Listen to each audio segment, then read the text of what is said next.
وعلى آله وصحبه أجمعين أما بعد أشهد أن لا إله إلا الله وأشهد أن محمدا رسول الله اللهم صل على سيدنا Muhammad wa ala ali sayyidina Muhammad. Alhamdulillah, segala puji hanya bagi Allah. Hari ini, terutama bagi saya, bisa hadir akhirnya di Nasihat Diri Part 2 gitu. Part 1 kemarin Qadarullah belum bisa hadir, Pak Teddy mohon maaf gitu karena kesalahan teknis di internet di rumah gitu. Oh. Jadi ya karena masih pagi jadi harus nyari dulu wifi, nyampe tempat udah mau habis, tapi ikut di akhir-akhir gitu. Jadi alhamdulillah hari ini saya bisa bertemu juga di kegiatan Nasihat Diri ini, bedah bukunya Pak Teddy gitu ya. Semoga dapat informasi ataupun ilmu-ilmu yang bermanfaat lagi di pagi hari yang cerah ini. Cerah nggak ya? Semoga cerah lah ya.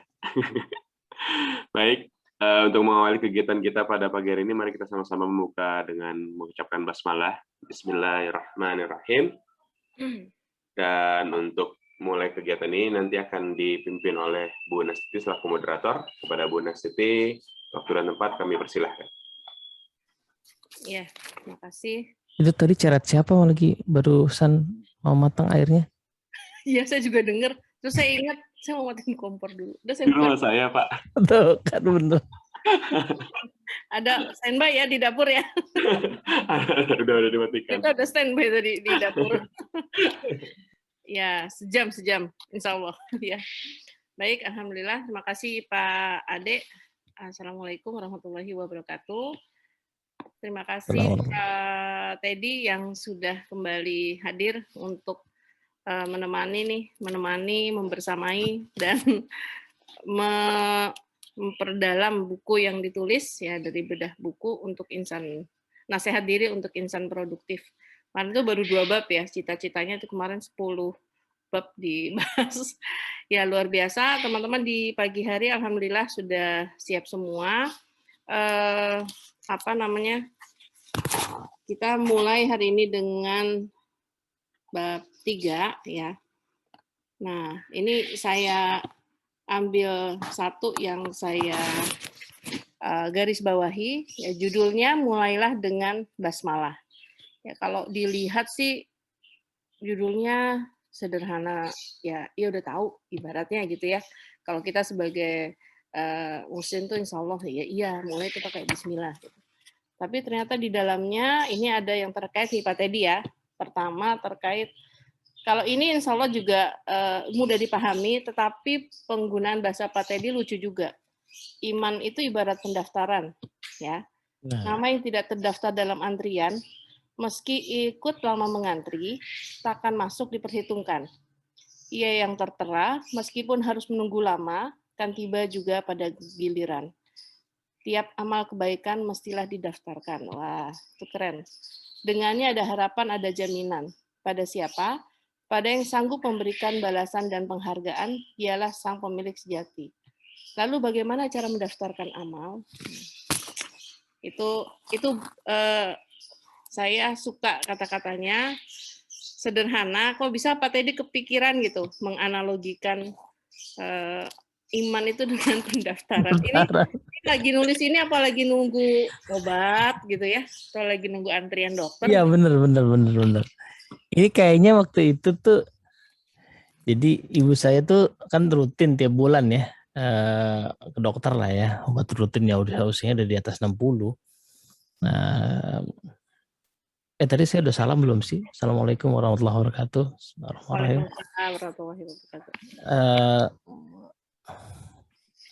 Terus waktu itu masih agak segeran gitu, jadi masih pengen pakai BPJS-nya. Nah, kan tahu sendiri ya BPJS itu ngantri untuk dapat approval BPJS-nya aja bisa 3 jam gitu.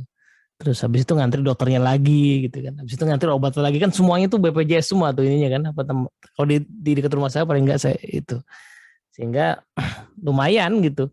Nah, kelalaian kita meletakkan sandal waktu pagi-pagi misalnya di antrian itu ya, itu membuat kita jadi nggak bisa dapat nomor antrian gitu. Jadi levelnya udah bukan dapat nomor antrian itu nomor 2. Pertama taruh sandal dulu gitu, taruh sandal lalu bisa dapat nomor antrian, lalu dapat approvalnya. Jadi sebelum dapat approval tuh ada 2 tahapan sebelumnya gitu. Nah terus uh, di cerita yang lain teman saya pernah bilang begitu. Jadi kalau kita anggaplah misalnya naruh sandalnya itu bisa jam 7 misalnya gitu ya. Naruh sandal udah mulai ramai jam 7.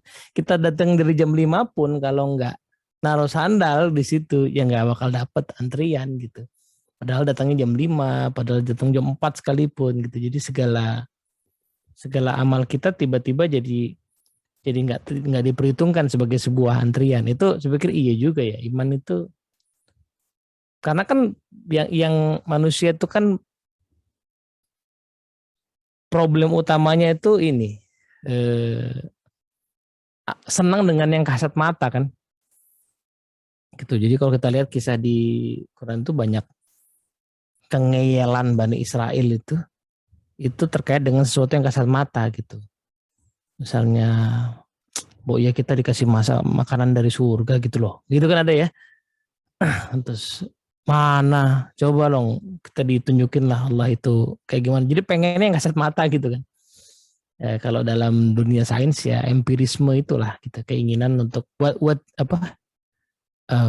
seeing is believing gitu. Dalam sains di bagian tertentu memang iya sih bahwa ada sains yang memang perlu empirisme, perlu sesuatu data empirik. Tapi at the same time sebenarnya ada jauh lebih banyak hal yang meninggikan kemanusiawian kita, yaitu bentuknya adalah hal-hal yang tidak kelihatan kalau di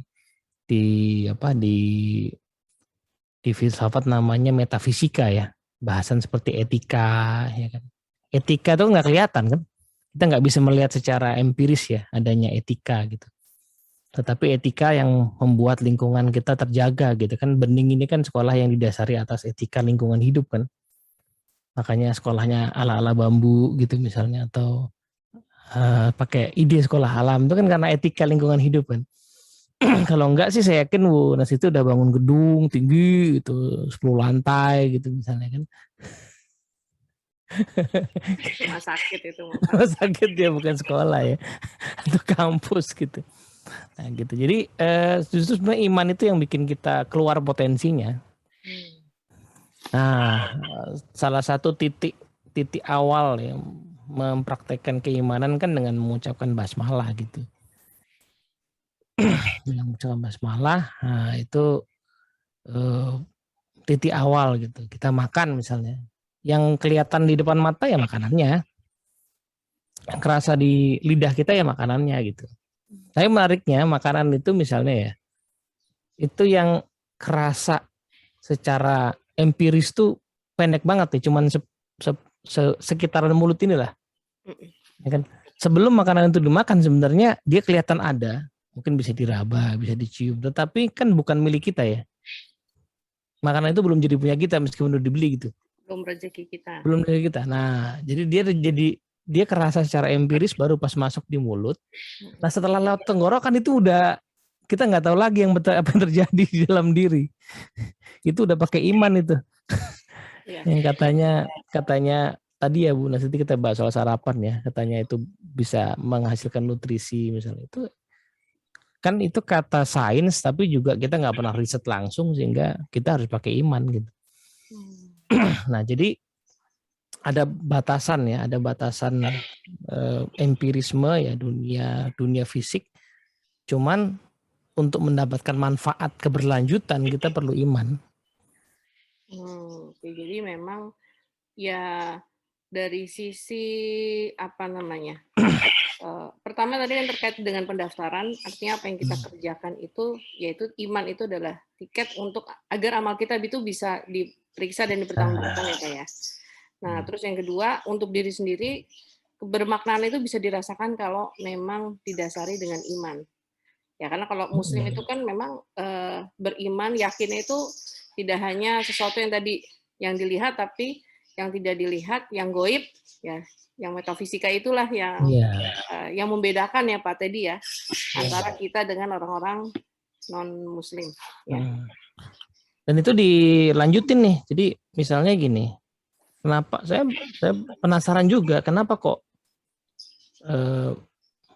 pelajaran iman yang pertama itu pelajaran iman tentang kasih dan sayang gitu. Betul. Ya, nah, di bahasa Indonesia itu rada rada terbatas ya pemahamannya. Kasih dan sayang itu saya penasaran apa sih bedanya kasih dan sayang, bukannya biasanya kasih sayang digabung jadi satu kan? Gitu. Baru agak ngerti sedikit pas baca tafsir, dengerin juga tafsir, lalu ada pembahasan tentang bedanya Ar-Rahman sama Ar-Rahim gitu. Pasti guru-guru bening mah lebih tahu lah ya. Enggak. Jadi kalau yang saya tangkap ini yang paling berkesan tuh penjelasan Ustadz Nu'man Ali Khan itu. Jadi Ar-Rahman itu kasih atau cinta dari Allah yang sangat tidak terbatas di dunia ini, semua bisa dapat, tetapi ada batasan ujungnya, yaitu ketika dunia itu berakhir gitu. Tapi selama dunia ini belum akhir, maka orang bisa dapat unlimited, beriman nggak beriman sama-sama dapat oksigen, sama-sama bisa kaya, sama-sama bisa sukses karirnya, sama-sama bisa jadi CEO, nggak ngaruh lah gitu. Selama mainnya masih di dunia ini. Jadi ada batasan, tetapi selama di dalam batas itu. Nah sebaliknya ada kasih sayang yang unlimited gitu, yang bias banget. Allah itu kayak bias banget sama satu golongan gitu. Jadi nah itu jadi even kehidupan sudah berakhir tetap bisa didapatkan kasih sayang itu. Nah itu Ar-Rahim katanya begitu. Jadi dia sesuatu yang lebih bias gitu, lebih panjang. Jadi mungkin aja seorang muslim itu di dunia ini misalnya ya kere gitu ya. Tetapi at the moment dia meninggal itu dia masih bisa merasakan manfaat cinta itu sampai ujung gitu kan.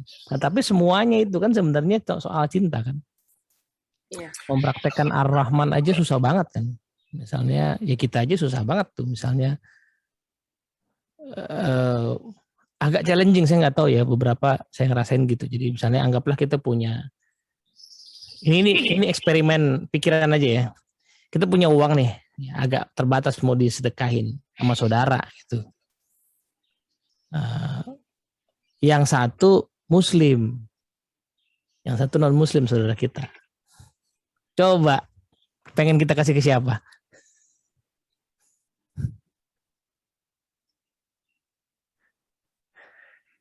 Ayo. Ya. Kalau saya dikasih ke yang muslim. Nah kan agak susah kan kita, padahal dua-duanya mungkin butuh. Ini anggaplah sama-sama butuh gitu.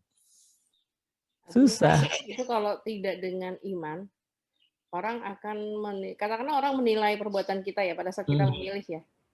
Ketika yang menilai kita itu tidak memegang iman, itu kan juga kita menjelaskan agak sulit kan. Susah tuh. Jadi padahal sebaliknya Ar-Rahman itu tadi kan mau nggak ada orang yang bahasan murtad gitu oksigennya berkurang dia jadi sesak napas gitu kan nggak ada. Jadi orang yang nggak beriman pun tetap dapat kenikmatan yang sangat mahal ya, oksigen hidup ya, tubuh yang berjalan ini kan kenikmatan yang sangat mahal ya. Giginya tetap bagus gitu. Saat tiba-tiba habis murtad terus giginya bolong gitu kan nggak gitu. Jadi agak susah gitu mempraktekkan itu. Nah tapi anyway seluruh kehidupan kita itu diliputi energi cinta. Jadi kalau di basmalah tuh kayaknya itu gitu. Mendaftarkan segala aktivitas kita sebagai aktivitas cinta. Iya, ini di sini ada nih masalah cinta. Ini lanjut ya Pak Teddy ya. Ya. Baca, tapi sebenarnya saya dari paragraf yang ketiga di halaman 23. Tiap kerja itu bukanlah sekedar kerja. Pada tiap kerja tersedia ladang perjuangan. Ya juga. Pada tiap rutinitas tersedia ruang persembahan. Untuk menjalankan tugasmu dengan cinta, kau perlu banyak cinta. Sebab cinta adalah pemberian, kau perlu banyak bahan untuk diberikan. Pada siapakah hendak memenuhi stok cinta jika bukan meminta pada yang memilikinya? Bacalah basmalah sebab tiap kejadian adalah karunia. Jika kau tidak memandang dengan cinta, kesulitan kan menjelma menjadi bencana. Padahal di baliknya kerap tersimpan kebaikan tidak terkira. Ini namanya romantis nih kayak gini tulisan. Bukan gombal kayak yang. Ini luar biasa ya teman-teman. Ada yang mau merespon dulu nggak Pak Teddy? Saya minta. Ini kebetulan tadi saya kasih link versi artikelnya. Versi artikelnya ya. Nah, cuman mungkin kalau versi artikel kan belum Poles sama editor ya. Iya, siapa nih yang mau merespon nih tadi kaitannya ketika aktivitas kita itu sebenarnya ketika kita membaca basmalah itu dan kita pahami artinya itu berarti apa yang kita lakukan itu diawali dengan cinta. Siapa Pak?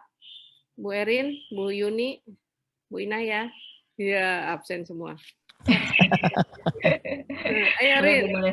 Boleh. Ada kalimat yang tadi, pada setiap kerja tersedia lapangan perjuangan. Ladang perjuangan, ya betul. Ya, Rin. Keren banget, Masya Allah Pak Teddy. Ini sebenarnya pernah terbesit sama saya. Makanya ketika saya kerja itu, saya nggak pikir saya lagi kerja, Pak. Ya, kamu main. Saya main, Pak. Serius, saya main. Jadi ini cocok ya nih sama saya. Dan tapi kalimat ini saya baru nemu, Masya Allah, Pak. Terima kasih, Pak Teddy. Itu kayak pemain sepak bola tuh Bu Erin nih kan. Untuk kerja dengan baik, dia harus bermain dengan baik. Main. Iya kan. Main sepak bola tuh kerjanya main-main aja kan, main bola gitu. Tapi mainnya harus serius itu. Salah pelanggaran kartu kuning ya, Pak? Iya. Bisa kartu merah sama Munas Titi nanti. Saya baik. Oh, iya. Ya, jadi kalau saya lebih senang ini nih. Setiap rutinitas, bukan lebih suka. Setiap rutinitas tersedia ruang persembahan. Teman-teman yang lain, terima kasih Bu Erin. Nah itu, ini saya baru dapat. Jadi ini kadang-kadang saya baca buku yang ini tuh kayak diuji terus gitu ya. Minggu lalu saya dapat satu, masih berjalan lagi nih. Jadi saya lagi jalan pegang satu kelas di satu perusahaan yang kelas itu setengah hari tapi ketemunya 7 kali gitu ya. Sampai minggu depan ini masih ketemu tiap hari gitu. Nah dari hari pertama dari dibikin grup WA pesertanya itu ujian pesertanya udah luar biasa ya. Jadi maklum lah ini pesertanya para sultan gitu. Jadi maunya banyak banget gitu ya.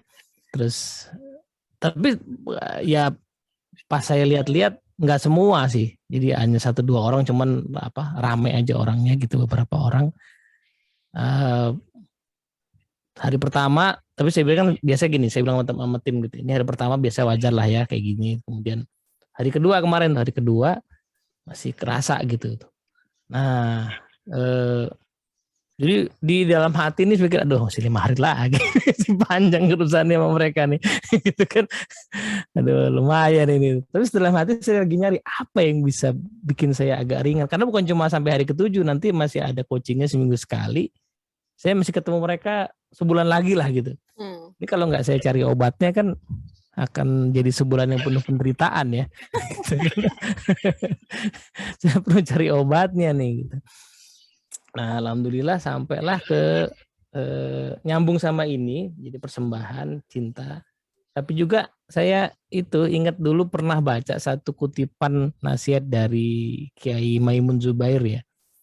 Jadi kalau kamu ketemu, ini istilah saya nasihat beliau kalau saya nggak salah ingat, kalau kamu ketemu murid yang bodoh itu latihan ikhlas gitu, karena jangan marah-marah ya, yang marah-marah karena nanti ikhlasmu bisa hilang gitu. Nah padahal kalau hilangnya ikhlas seorang guru tuh problemnya ya bukan cuma buat si gurunya tetapi buat si muridnya itu bisa hilang keberkahan juga gitu. Jadi dia kan mungkin tidak sadar akan yang dilakukannya atau belum sadar akan yang dilakukannya. Terus kita respon dengan kemarahan atau kekesalan gitu, lalu kehilangan keberkahannya, lalu dia nggak dapat apa-apa, kita nggak dapat apa-apa gitu. Iya. Nah, ini kan challenging. Berarti kan, padahal di sisi lain kalau mau ikhlas ya, berarti kan saya mesti lapang hati gitu ya, menangani dia yang begitu ya kan. Wah ini kan perjuangan luar biasa nih dari hari ke hari gitu ya. Terus akhirnya ketemu nih kemarin hari kedua malam tuh saya merenung, saya ketemu satu pemikiran, saya bilang orang-orang ini kan hanya merespon sebatas peta yang mereka miliki tentang dunia yang harus mereka jalani gitu. Di komentar mereka tentang segala programnya kok begini begitu, itu adalah komentar yang berasal dari keterbatasan peta yang mereka punya gitu. Nah, dan saya mencintai mereka sebagai murid-murid saya gitu. Nah, peta itu yang perlu saya luasin. Karena program ini menariknya didesain dengan materi yang sangat ringan sebenarnya. Tetapi implementasinya lumayan challenging ya sebulan itu. Jadi yang challenging itu implementasinya. Jadi kalau cuma dengerin sesinya, orang akan bilang ini remeh misalnya. Yuk Bu Nastiti bikin untuk bisa prima tuh perlu olahraga loh. Bu Nastiti bilang, ya udah tahu ya kan. Nah yaudah kalau gitu weekend ini coba progres olahraga ya.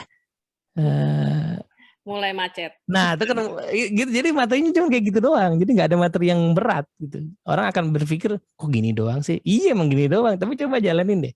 Gitu. Nah, misalnya kayak gitu ya. Jadi kan ini para leader ya. Jadi saya misalnya nanti hari Senin materi cuma soal visi aja. Semua orang akan bilang, oh saya udah tahu pemimpin perlu punya visi. Nah kalau gitu bikin, habis dibikin ngomong ke bos, minta persetujuan. Habis ngomong ke bos, cerita ke anak buah, minta pendapat. Terus buat mereka ngerti sampai mereka semangat. Kalau nggak semangat berarti belum. Nah itu kan yang susah kan. Iya. Tapi ada momen orang dengerin pemimpin perlu punya visi. Itu mah udah tahu. Nah, itu kayak gitu-gitu tuh. Nah itu kan perlu keikhlasan, perlu rasa cinta, perlu perlu kelapangan hati gitu ya untuk menunggu at the moment mereka nyoba lalu mereka bilang iya ternyata nggak gampang ya gitu. Menunggu momen itu, momen aha. Iya. Nah, sebelum momen itu datang kan isinya omelan. Iya, saya sabar kan Rin. Sabar ini ada cobaan. Ya, alhamdulillah. Jadi itu ya teman-teman. Ada yang mau menyampaikan pendapat lagi, Pak Rosid nih, Bu Nun? Pak Rosid nggak kelihatan nih wajahnya. Kan nggak pakai jilbab kan Pak Rosid nggak apa-apa dong harusnya. Iya sinyalnya. Aplikasi Pak. Jadi lagi irit-irit sekarang. Oke, sinyal ya lagi. Ya. Ada yang mau disampaikan Pak Rosid? Masih terkesima Bu dengan kata-katanya dan masih ngunyah-ngunyah. Oh ternyata banyak hal yang memang kita terlewat gitu. Yang sebenarnya kita udah tahu nih teorinya secara teorinya. Cuma pas tadi aplikasinya ya memang kita banyak perlu berlatih lagi, perlu perjuangan lagi gitu. Perlu ikhlas. Kamu ikhlas kok dari Sukabumi datang ke Bogor. Luar biasa. Dan sabar Bu. Sabar. Penyekatan terus tiap hari beritanya ya. Oh iya bener nih lagi masa. Tapi kan ini kan bentar lagi diperlonggar, iya bukan sih? Kurang tahu ya, kemarin anak saya sosok panik. Mah, sekarang PPKM level 4. Itu apa? Itu kalau level Maici itu makin pedes. Oke ya, bismillah. Alhamdulillah. Ya, memang perlu dikunyah-kunyah. Perlu dikunyah tuh direnungi. Luar biasa ya Pak Teddy ya. Ini kayaknya nih Pak, bab 3 menuju bab 4 ini sambungan ya.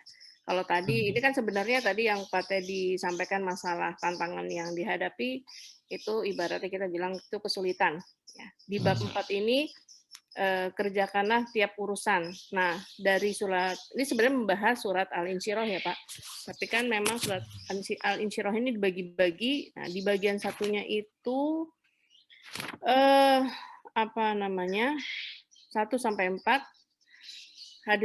lalu hadirlah firman-Nya, bukankah kami telah melapangkan hatimu, dan kami pun telah meringankan beban darimu, yang memberatkan punggungmu, dan kami tinggikan namamu.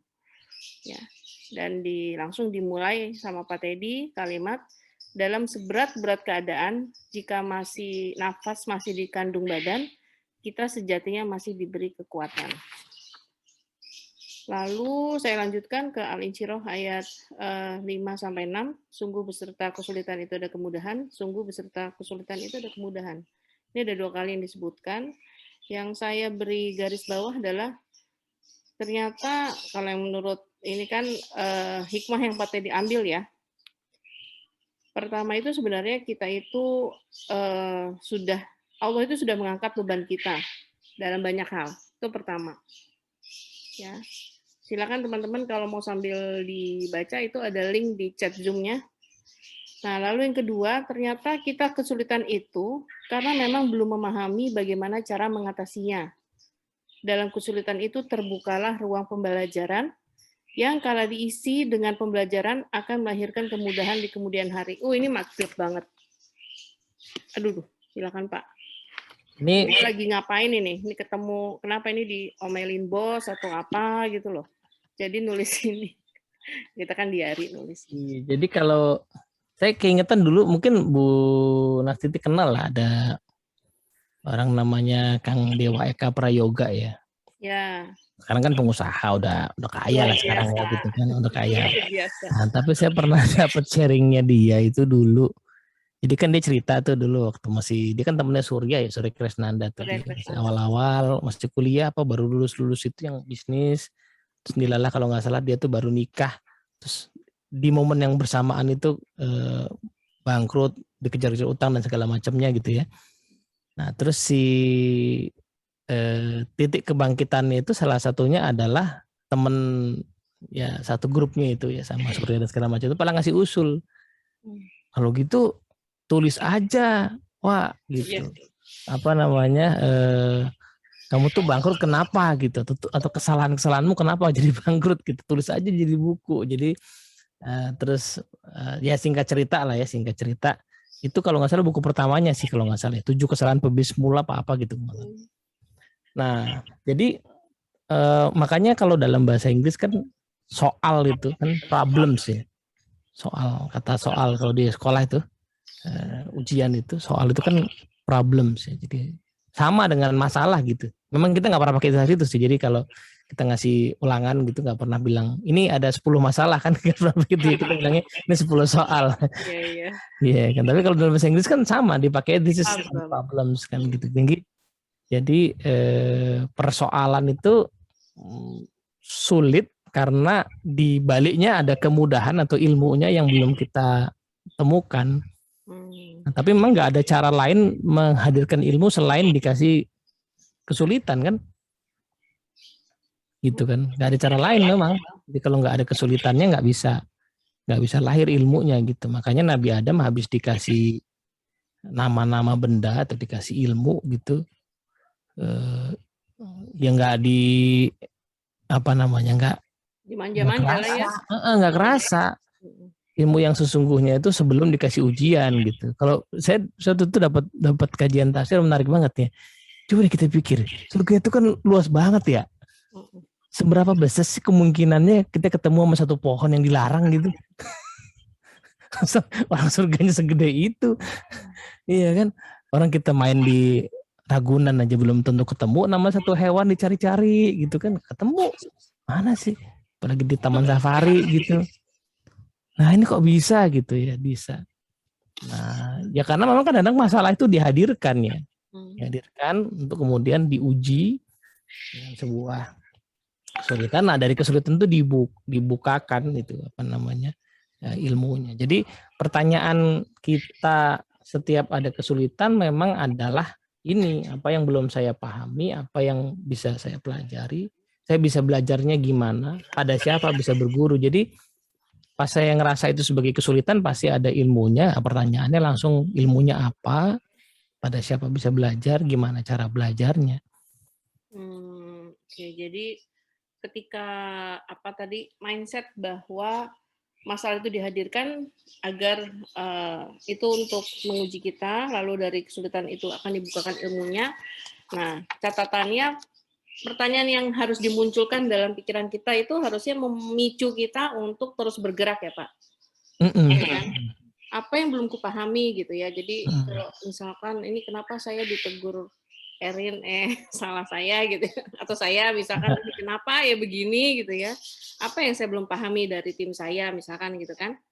Apa yang kupelajari, bagaimana aku bisa belajar. Dan terakhir pada siapa aku bisa berguru. Iya, kan saya sih sering ngalamin ya, lagi ada permasalahan atau tantangan, terus nggak bertanya itu sering gitu, tapi hanya mengeluh gitu loh. Ini kok susah banget ya, ini kok berat banget ya gitu. Itu kan pertanyaan tapi sebenarnya keluhan aja kan. Nah, kalau beneran nanya kan ya udah misalnya browsing gitu kan. Iya. Nah, misalnya ya kita mimpin tim kemudian anggota tim kita ngeyelan gitu kan.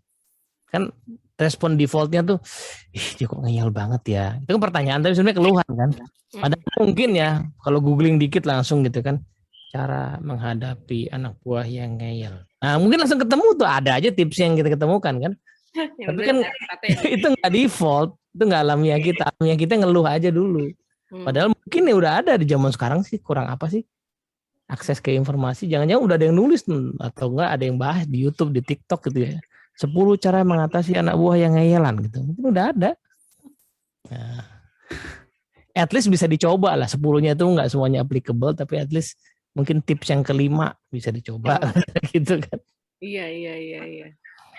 Ya menarik ya. Di antara kesulitan menghadapi pembelajaran online. Iya benar. Menghadapi orang tua. Jadi ya di sini ada yang mau nanya nggak? Silahkan. Ini saya mau kirim ke Bu Nas. Ya. Satu link video yang saya temukan, nanti mau di-share ke yang lainnya. Baik. Itu udah nonton juga sih. Ya. Jadi ini dari YouTube channel namanya 1%. Nah saya tertariknya, saya tadi nggak terlalu tertarik nonton. Saya tahu nih happening tapi udah 1 juta subscribernya. Cuman kemarin itu kok muncul di newsfeed saya, dia bahas soal Ki Hajar Dewantara gitu, filosofi pendidikan Ki Hajar Dewantara. Saya mikir, nah minggu lalu tuh saya ditanya sama guru satu sekolah, Pak, sekolah mana yang bisa engaging siswa dalam pembelajaran online? Jawaban saya waktu itu adalah, ya kalau kita nyarinya di sesama sekolah kayaknya agak sama-sama struggle ya kan, carinya di orang yang udah lama di dunia online dan engaging gitu kan. Nah, terus saya nemu video ini, lihat kan ini kan nyeritain sejarahnya Ki Hajar kan. Tetapi nggak dengan cara yang boring gitu loh. Ki Hajar lahir tahun sekian, pada tahun ya ada sih gitu-gitunya, tapi kok engaging gitu loh caranya. Nah ini kan artinya pertanyaan yang diajukan kepada saya minggu lalu itu solusinya kan ada somewhere di dunia ini ya. Kalau di browsing kan ada solusinya gitu ya. Tapi betul bikin video kayak gini nggak gampang, ini perlu effort, teman ada solusinya gitu. Maaf. Oke.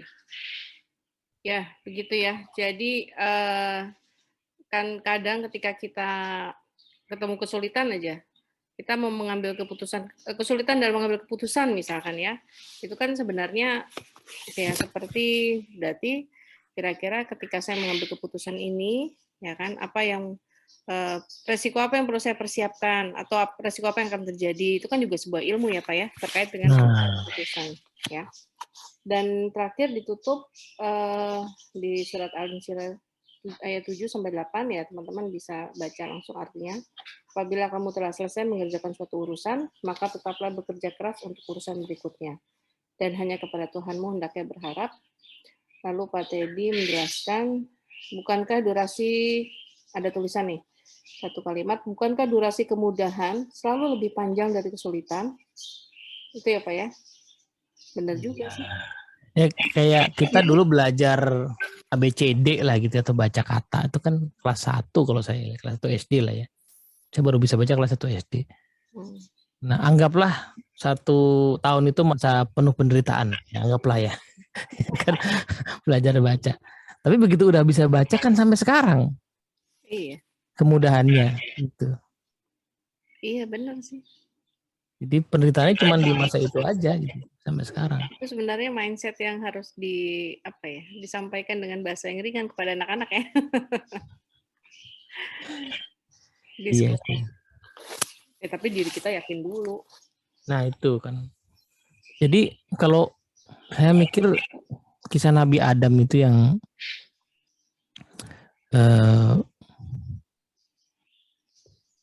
potongan awal, termasuk bagian awalnya adalah kisah tentang dianugerahi nama-nama benda, itu menurut saya sih memang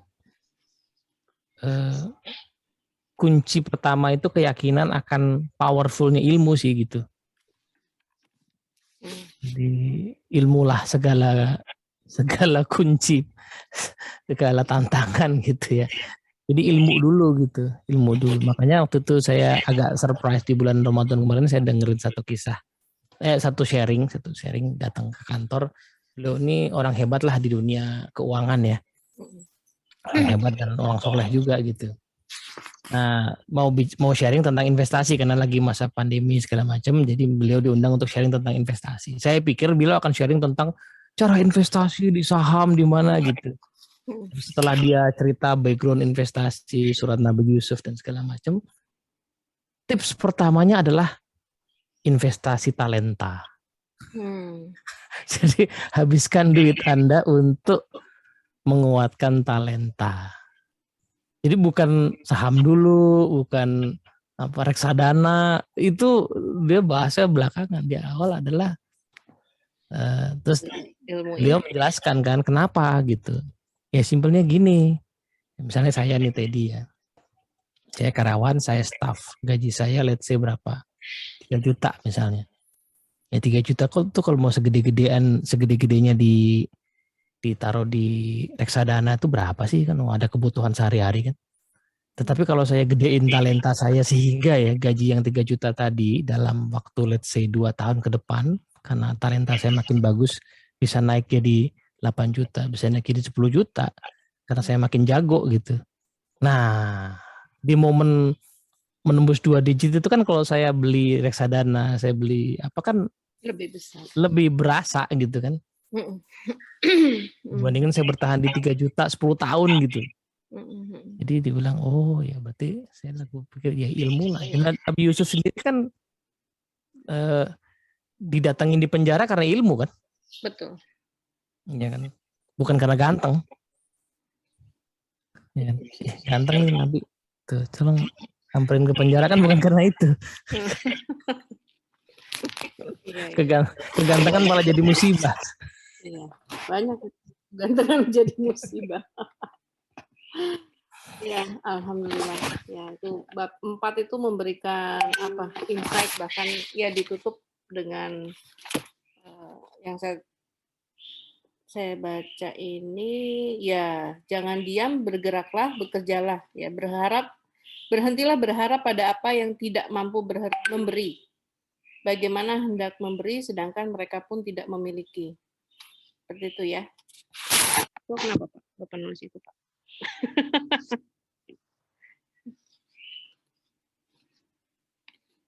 Pak Teddy ke mute, maaf.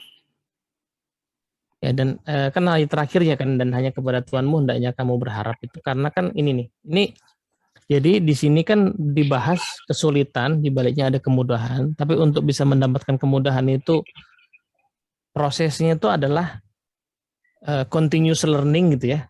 Jadi berusaha belajar itu continue. Makanya kalimatnya apabila kamu telah selesai mengerjakan satu urusan langsung bekerja keras. Jadi proses itu continue. Effort demi effort gitu loh, untuk menyelesaikan kesulitan itu effort demi effort. Nah, satu-satunya hal yang bikin kita mau jalanin kontinuitas itu kan kalau kita berharapnya bukan sama sesama makhluk, bukan sama manusia. Saya continue nih yang belajar gitu ya, demi supaya dipromosi. Kemungkinan akan kecewa berkali-kali karena yang mempromosi saya itu manusia yang punya keterbatasan untuk mempromosikan orang juga. Untuk nilai ya. Iya, misalnya dia nggak lihat kita setiap saat. Bahkan mungkin kalaupun mau promosi kita jatahnya terbatas. Ya. Misalnya ini level kita staff, bos kita level manager ya. Jadi cuma punya jatah promosiin 1 orang supervisor misalnya. Kan cuma 1, dia terbatas. Walaupun dia punya 2 orang pintar, dia cuma bisa ngangkat 1 orang gitu. Jadi pasti akan kecewa kalau berharapnya kepada itu.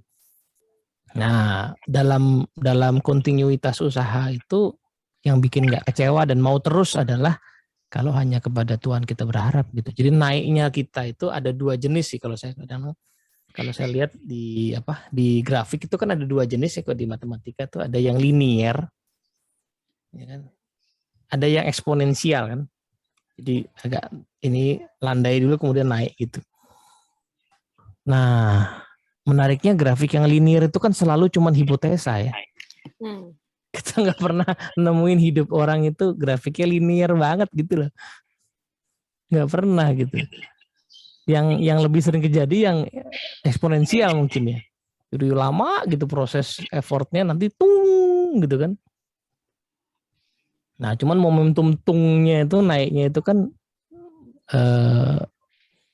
di titik sebelumnya ya, titik pas eksponensial sama titik awalnya itu kan masih grafiknya landai itu kan gelap gitu. Entah nanti saya naik entah nggak tahu gitu. Nah yang bisa kasih harapan hanya kalau kita tahu bahwa setiap effort itu pasti bernilai, tapi bukan di hadapan manusia, di hadapan Tuhan. Ini dalam banget nih Pak. Jadi ya ternyata kontinuitas learning ini benar-benar ya sama kayak istiqomah ya Pak.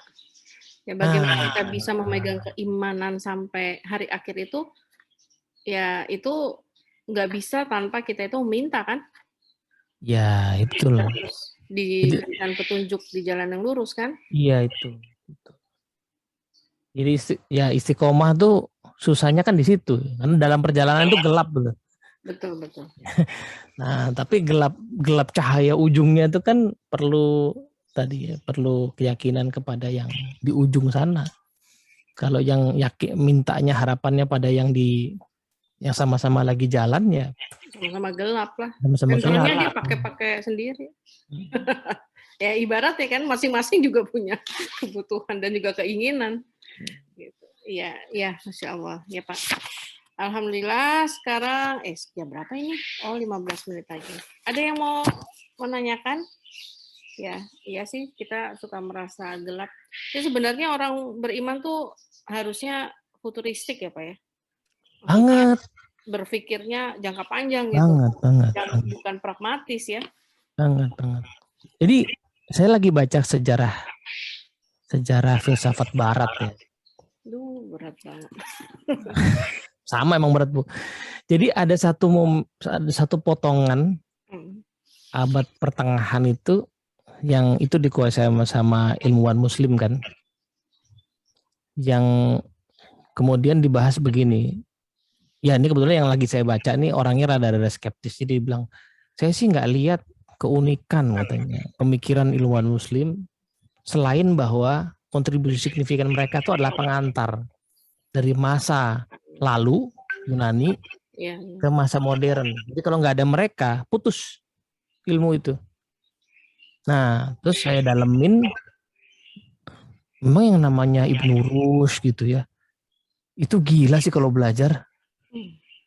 Maksudnya beliau itu kalau cuman mungkin ya bahasa Arab itu ecek-ecek gitu. Itu kayak belajar ngomong aja gitu. Dia nguasain bahasa Latin, bahasa Yunani, dia bisa ngakses sendiri karyanya Aristoteles sama Plato gitu. Kita kan cuma denger namanya aja, dia bisa baca sendiri, bahkan bisa bikin komentar 3 jenis. Yang saya bingung tuh komentar. Ibnu Rushd tuh nulis komentar tentang satu karyanya Aristoteles 3 jenis ya. Komentar pendek, sedang, panjang. Jadi kayak cuma saya pikir nggak mungkin usaha keilmuan itu dijalani tanpa iman. Kalau bukan karena iman. Kalau cuma buat cari duit ya, nggak mungkin lah. Nggak mungkin akan seproduktif itu ya? Iya, nggak mungkin. Kalau cuma cari duit tuh mendingan dagang lah. Di masa itu saya bagian jadi Ibnu Rushd ya. Kan belum ada kantor, belum ada PNS gitu. Jadi mungkin mendingan dagang gitu. Tapi kalau ini mau mencurahkan usaha keilmuan itu pasti karena iman gitu. Nah menariknya kadang-kadang, nah berarti kan kalau dibalik ya, kok kita belum ke situ, jangan-jangan mungkin iman kita masih kurang. Jadi kalau Ustadz Tuman bilang tuh harusnya katanya, jadi dia pernah ikut sebuah pelatihan Bu, Ustadz Tuman katanya di Pakistan diikut. Trainingnya tuh lucu. Training Quran itu lucu. Si gurunya tuh sangat bikinnya camp gitu ya, berapa minggu gitu ya. Jadi misalnya bahas surat yang ada ayat mataharinya itu sengaja di pagi hari dan di jam yang pas nanti kira-kira pas ayat itu dibacakan mataharinya keluar. Hmm. Karena dibilang karena harusnya pas kita misalnya apa namanya al-ghasyiyah misalnya ya, perhatiin nggak sih kalau bumi itu dihamparkan, harusnya tuh kita jangan langsung lanjut kayak berikutnya, berhenti terus kita lihat gitu, entah lihat peta atau lihat googling gitu ya, terus lihat hamparan gitu, harusnya gitu katanya supaya, nah itu kan usaha itu akan melahirkan inspirasi dan mungkin tulisan, karya, pemikiran. Jadi satu ayat itu kemudian memicu kita untuk mengeksplorasi ilmu geografi, ilmu tanah, ya kan? Ya, itu insight-nya luar biasa tuh Pak Teddy.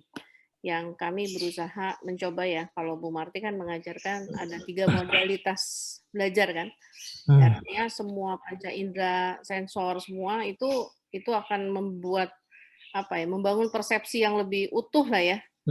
Ya, tidak hanya matahari memahami matahari tetapi ada di ruang kelas nggak bisa ngeliat mataharinya gitu. Ya, luar biasa. Ya, Pak Teddy, ini ternyata nyambung nih Pak Teddy di bab 5-nya ya. Kalau tadi kaitannya dengan belajar ya kan, kita mencari guru, dan mungkin kadang gini Pak. Saya pelatihan sama Pak Teddy tuh waktu itu kita 3 tahun ya Pak ya. Dunamis itu ya. Saya begitu di awal saya pikir pelatihan 3 tahun itu ngikutin duduk di kelas, ngelihat gurunya gitu ya. Sama kayak pelatihan NLP, saya ikuti 4 hari, coaching 6 hari plus 30 sesi. Dipikir udah canggih gitu ya. Pokoknya pototin aja gurunya punya catatan gitu. Tapi di bab 5 ternyata ini kan judulnya mulailah dengan membaca. Ya. Captionnya, aku tahu kemampuanku belumlah baik, tapi aku belum tahu bagaimana bisa meningkatkannya. Apa yang harus aku lakukan, tanyamu. Nah, selanjutnya, belajarlah dari mereka yang telah Allah hadirkan dalam kehidupanmu dan telah lebih dahulu mencapai keberhasilan. Bacalah carilah yang terbaik untuk jadi yang terbaik. Memang para ahli tidak selalu mudah untuk ditemui. Maka mulailah mencari sejak dini. Bacalah sebanyak-banyaknya tulisan para ahli, dan tulisan para ahli adalah inti sari perjalanan yang pertama-tama harus kau kuasai. Sedikit lagi nih Pak, ini soalnya saya sampai ya. Di sini catatannya, para ahli itu kerap tidak punya waktu banyak untuk mengajarimu. Pun jika mereka punya waktu, banyak orang seperti dirimu ingin pula mereguk ilmunya. Maka persiapkan dirimu agar dalam waktu yang singkat itu banyak yang kau dapat, dan tiada persiapan yang lebih baik selain membaca. Monggo. Aduh. Kan dulu sering diomelin ya mungkin sama beberapa guru kita, kalau masuk kelas tuh baca dulu ya kan, yang mau dipelajarin kan gitu kan. Nah dulu tentu saja saya juga nggak ngerti maksudnya apa gitu ya. Kenapa sih gitu ya? Kenapa sih? Mungkin apa gurunya malas doang nerangin lagi, jadi suruh baca dulu gitu. Cuman kalau dipikir-pikir ya anggaplah kita ketemu sama orang yang ahli banget gitu ya. Jadi itu pasti kan pertemuannya nggak bisa lama-lama ya kan. Nggak bisa lama-lama. Belum lagi tadi banyak orang yang juga sama kayak kita berebutan gitu. Saya ingat kalau di dunia ilmu hipnoterapi modern ada ahli namanya Milton Erickson. Milton Erickson ini ahli hipnoterapi modern, sangat produktif dalam karya tulis ilmiahnya, sangat inovatif dalam pendekatannya. Problemnya cuma satu, dia itu lumpuh. Jadi dia tuh sampai akhir hayatnya praktek gitu ya. Dia psikiater dan psikolog sekaligus. Dia praktek di rumahnya, punya ruang praktek. Dia hanya bisa ngajar di situ.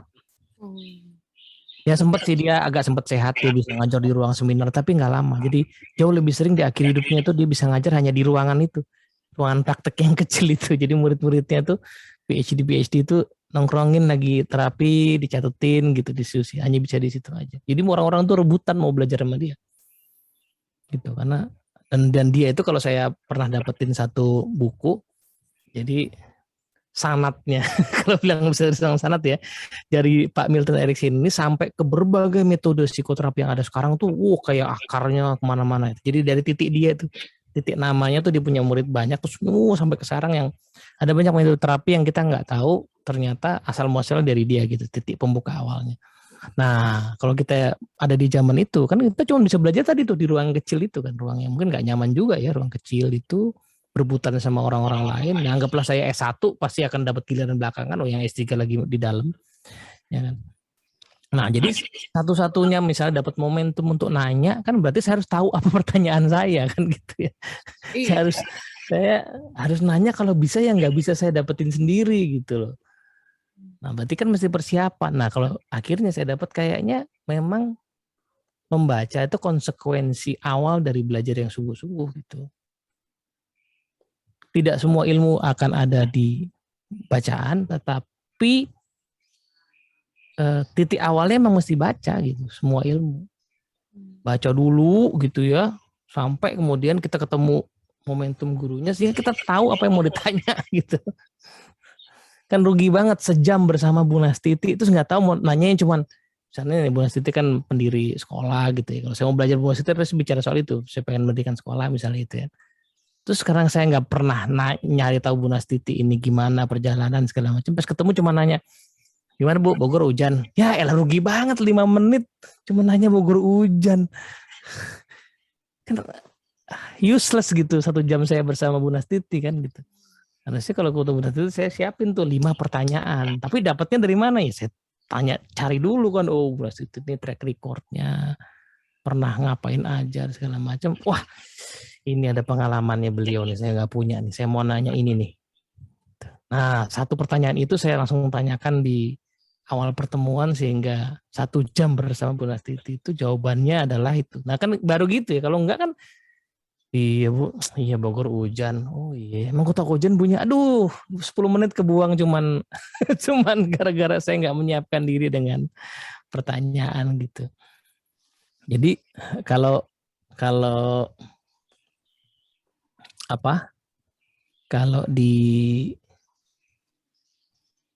dijadikan sebuah kebiasaan, saya pikir ini powerful sih. Jadi momentum kita ketemu ini problem lagi ya. Momentum kita ketemu guru itu kadang-kadang nggak bisa diperkirakan kan ya. Iya, betul. Nah, bayangin kita ketemu guru yang kita nggak tahu dia siapa, karena kita nggak pernah baca tentang dia. Ternyata dia di sebelah kita naik kereta 8 jam gitu misalnya. Itu juga kerugian yang besar kan gitu. Saya nggak tahu dia siapa. Kan banyak ahli yang tidak terkenal.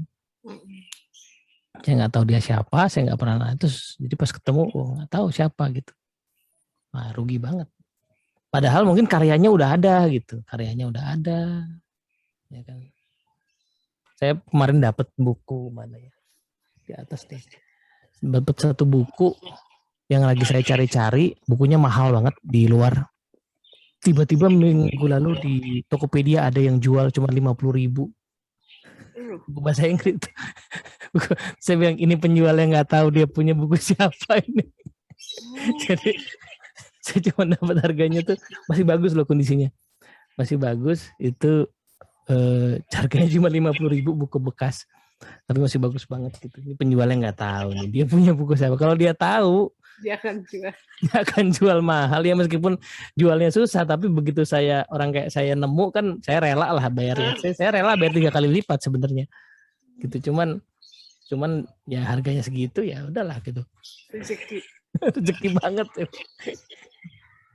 Aduh, iya. Ini sebenarnya tadi Pak Teddy cerita ya, saya lagi mengulang momen kan. Saya melakukan kesalahan itu ketika misalkan, dulu kan saya sering minta diskusi sama Pak Teddy gitu ya.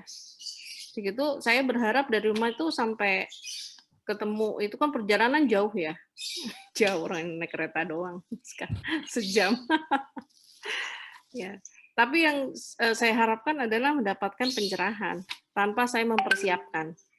Jadi ya betul tadi nanyain Bogor hujan kan bisa jadi basa-basi 15-20 menit. Setelah itu waktunya habis deh. Ya ini ada 1 momentum nih, saya cerita ya Bu. Nanti tahun 2013 saya itu belajar coaching yang serius lah ya. sama orang namanya Pak Michael Hall. Jadi alhamdulillah ada kesempatan ketemu sama beliau 8 hari nginep gitu. Jadi agak banyak lah momentumnya ketemu. Nah, di tahun 2013 itu saya udah ngikutin karyanya beliau itu 6 tahun. Jadi dari 2007-an saya beli buku-bukunya dan saya nggak ngerti buku-bukunya terus terang. Cuman saya beli aja gitu soalnya kayak ini bukunya kok komplit gitu dia bahasnya. Jadi setiap kali dia bahas satu tema tuh selalu komplit. Jadi saya baca nggak ngerti, saya beli aja terus saya baca nggak ngerti gitu ya. Ketemulah tahun 2013. Nah, selama 8 hari itu saya kayak nemu berbagai istilah yang saya nggak pahamin selama 6 tahun saya baca itu. Saya catetin, terus begitu pulang saya baca ulang semua buku-buku yang saya punya selama 6 tahun itu, terus saya jadi ngerti. Nah terus saya mikir seandainya saya nggak pernah baca 6 tahun itu, mungkin ya rugi banget gitu. Saya ketemu 8 hari dan jadi nggak kepikir kan buat misalnya beli bukunya atau baca bukunya. Padahal ilmunya jauh lebih banyak ada di buku-bukunya itu. Cuman saya nggak ngerti cara memahaminya. Nah 8 hari itu kayak dapat semacam kunci-kunci pemahaman gitu. Terus pas dibaca ulang, oh ini maksudnya, ini maksudnya, ini maksudnya. Itu kayak the same book ya. Jadi buku yang sama tuh kayak kebuka gitu kunci-kuncinya. Ya tapi mungkin ya karena udah pernah membaca sebelumnya. Kalau enggak kan kita nggak tahu juga itu ada di situ. Ya. Itu beruntung banget sih.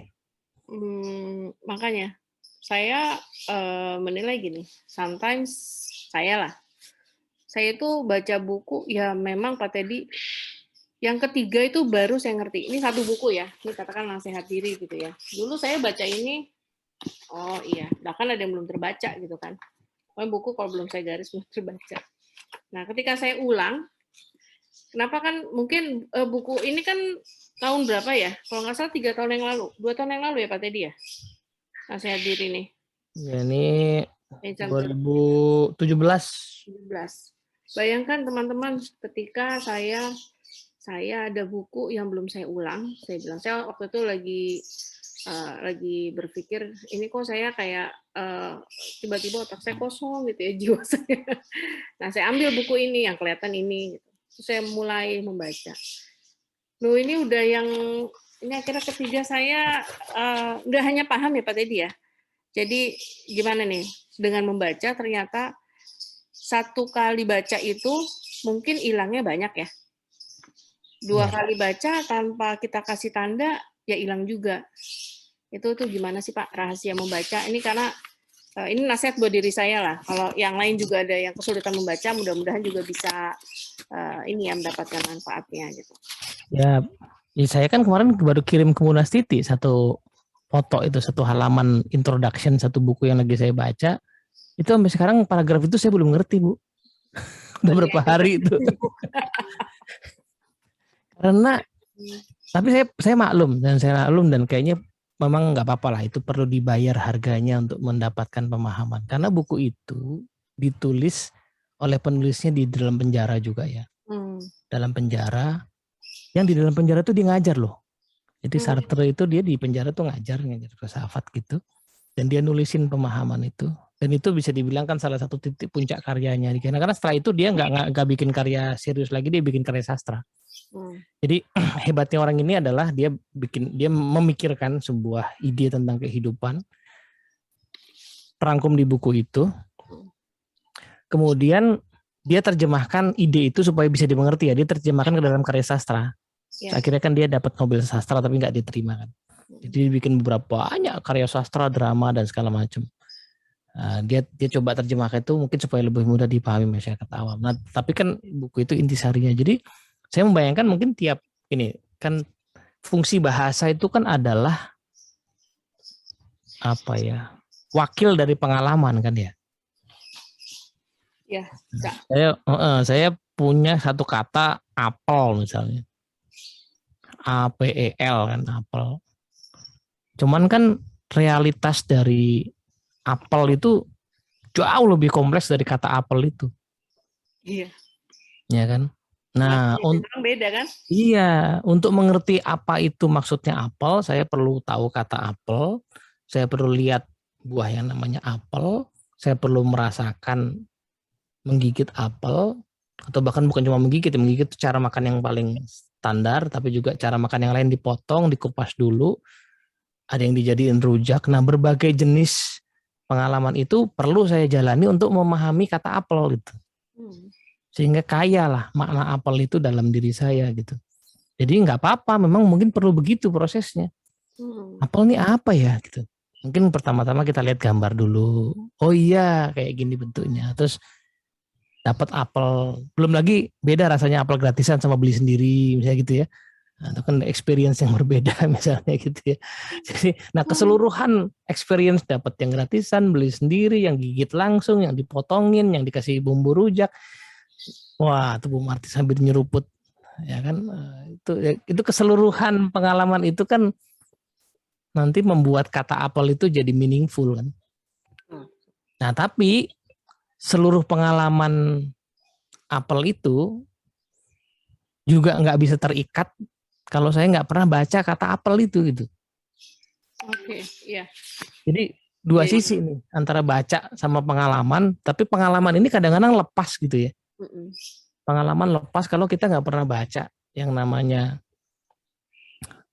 deskripsi dari pengalaman itu. Hanya karena saya pernah baca, ya kayak Bu Nasiti kan suka dengan alam katanya kalau saya lihat postingannya ya. Jadi ngerti misalnya tentang padi misalnya. Hanya karena Bu Nasiti ngerti tentang padi, pas ngelihat sawah tuh jadi berasa di sini. Saya yang nggak pernah belajar itu ngelihat sawah ya, oh ya sawah gitu. Jadi membaca itu seperti membabatin alas pikiran ya, supaya siap untuk ditanami bibit-bibit pengetahuan. Masya Allah, iya betul. Luar biasa. Apalagi kalau misalkan kita menambah ilmu tentang padi, ya enggak, di situ kan artinya pada saat kita juga hadir kembali di hadapan padi itu atau di hadapan sawah, itu akan lebih banyak meaning lagi kan? Ya enggak? Berbeda ketika udah tahu itu sawah. Oh iya, memang saya ngerasa kalau dekat sawah itu tenang. Tanpa saya pernah membaca ada apa sih dengan siapa sih yang pertama kali yang menemukan sawah, dan bahkan sekarang ternyata saya juga baru tahu ya ada Mina Padi gitu. Itu padahal Ya, ini banyak banget ya. Terus anak saya coba gagal gitu kan. Belajar dari mana-mana gitu. Ya luar biasa. Jadi membaca itu sebenarnya pintu bagaimana kita bisa belajar dari para ahli. Kan para ahli itu kan menulis intisari-intisari yang dipelajari ya Pak ya. Ya itu dia. Kita membaca itu mempermudah kita untuk memahami di awal, ya lalu kita ulang, begitu kita ketemu ahlinya, kita sudah punya catatan tadi, apa sih sebenarnya yang ingin kita dalami, ingin kita pahami, ya dari beliau. Ya kemarin saya dapat satu video, ini mungkin sebagai closing lah ya, satu video. Di video itu menjelaskan tentang orang yang namanya Pak Mujair gitu. Ternyata Pak Mujair itu ya nama orang yang melakukan penelitian tentang yang nantinya kita sebut sebagai ikan mujair itu, spesies yang bisa hidup di air tawar itu kan. Saya baru tahu malah. Nah, itu lama beliau penelitiannya, dan bukan ini, jangan bayangkan penelitian ini dia PhD doktor gitu, bukan ya, dia manusia biasa gitu. Nah sehingga memahami cerita itu kan pasti akan beda pas kita nemu nih disuguhin ikan mujair, itu pasti akan beda rasanya karena kita tahu spesies yang kita makan ini kisahnya gimana gitu. Iya betul. Ya, Masya Allah ya. Kisah tentang saintis alamiah gitu, natural scientist mungkin ya, bukan akademik scholar ya, tapi apa, ilmuwan yang alamiah gitu. Keren banget gitu. Saya baru tahu nih, jadinya penasaran. Pak Mujair. Iya, alhamdulillah Pak Teddy ini sudah 1 jam mikir bareng sama Pak Teddy. Enggak ada, itu programnya Pak Teddy. Ya, jadi alhamdulillah ini sudah 5 bab yang kita pelajari, teman-teman. Luar biasa, terima kasih atas kehadirannya, dan juga saya terus mengajak teman-teman untuk bersemangat membaca ya. Lalu setelah membaca satu kali, ya membaca ulang, memberikan banyak insight pastinya ketika kita membaca di yang ketiga atau keempat kalinya. Ya, selalu ada hal baru ya Pak Teddy ya, ketika kita itu membaca berulang-ulang ya, lalu kita tumbuhkan rasa rasa keingintahuan kita ya, yang didasarkan pada cintanya Allah, karena kita yakin kita tuh ilmu Allah itu luar biasa ya, tidak akan pernah habis kalau ini bukan ribuan malah miliaran manusia menggali terus apa yang Allah berikan, ya tidak akan pernah habis, malah itu akan semakin dalam dan akan semakin luas ya. Dari saya itu dulu ya, terima kasih banyak, mohon maaf lahir batin. Saya kembalikan kepada Pak Ade. Masih hadir Pak Ade? Alhamdulillah. Baik Ibu Nes, terima kasih. Dan juga Pak Teddy, jazakumullah khairan katsiran. Insight pagi-pagi yang luar biasa ya. Yang paling menarik tadi yang saya ingat ketika kita mendapatkan komentar dari peserta didik, ya yang kita harus luaskan adalah peta wawasannya, ya. Itu yang paling luar biasa ya. Jadi memang tugas gurunya untuk meluaskan peta itu. Jadi ya, terima kasih banyak Pak. Jadi memang yang sering jadi keluhan juga seperti itu kan. Kita menghadapi orang tuanya, menghadapi murid-muridnya gitu ya. Kadang udah info tuh udah sejembreng banget di grup gitu ya. Ini gimana ya? Padahal udah jelas banget informasi itu, udah sangat-sangat jelas, tapi masih juga nanya gitu kan. Nah, tapi memang kitanya yang belum untuk memperluas informasi itu agar mereka lebih mempermudah mereka mengetahui informasi itu. Jadi adalah permasalahan di kita. Yang kedua, saya sering berpikir ya masalah itu adalah solusi gitu kan. Kalau nggak ada masalah ya berarti nggak akan ada solusi gitu. Jadi ya berpikirnya seperti itu, sederhana gitu kan. Baik, terima kasih sekali lagi, dan juga kita akhiri saja Bu ya, cukup ya. Ya, cukup, jangan lupa absen. Baik, teman-teman juga sudah dikirimkan link, jangan lupa untuk mengisi absennya dan sampaikan satu quotes menarik pada pagi hari. Baik, kita tutup dengan sama-sama mengucapkan hamdalah, alhamdulillahirabbil alamin, dan sama-sama beristighfar.